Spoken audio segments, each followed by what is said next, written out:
яа. За энэ дээр яг ингээд гол орчин ургамлын дос цэвэршүүлсэн улс элсэн чихэр уурга хүнсний дос цууны хүч гэж байгаа байхгүй. Сонирхолтой байна. Уурга гэж байгаа. Уурга буюу бутын яриад. Ямар уурга? Юуны бутыг мэдэхгүй.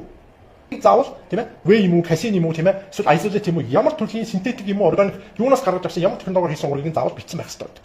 Энэ тохиолдолд бичээгүй. Манайд олон улсч бай, Европч бай, Америкч бай тийм ээ хуулиндаа заасан байдаг.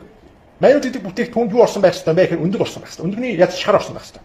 Энд өндөг ороогүй. Өндөгний шарч ороогүй. За E211 натрийн бензот буюу содиум бензот гэж. Содиум натрий гэж. За үйлдвэр нь энэ бол цэвэр синтетик. Яг нефтийн алтай. Нефтийн бас дайвар бүтээгдэхүүн. Энэ бензотын хүчлэг биш тийм хивчний тулуул гэдэг. Тулуул нь өөрөө энэ нефтийн дайвар бүтээгдэхүүн байхгүй юу? Тэр бас дээрээс нэмээд 5 төрлийн ийг ашиглаж байна. Энэ бол миний хувьд маш том асуудал гэж байна. Нийлэх ёстой байсан бэ гэхэд майнустай төстэй буюу имитац.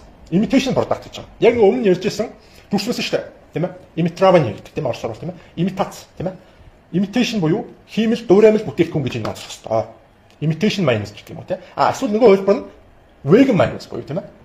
Одоо адны галтай бүтээгдэхүүн ороогүй vegan minus гэдэг тохиолдолд тавьж байна. Ийм хоёр хэлбэр байгаа. Америкийн нэгдсэн улсад. За, Европын холбоон за Европын бүх улсад minus гэж нэрлэхийг хүсчихвэл тухайн бүтээгдэхүүн нь хамгийн багадаа 5% өндөгний шар агуулсан байх ёстой. Бус тохиолдолд хуулиар явагддаг гэсэн. Хоёрдугаар сахарынхаа нэмэлт сахарын хэмжээг огт бичээгүй байна.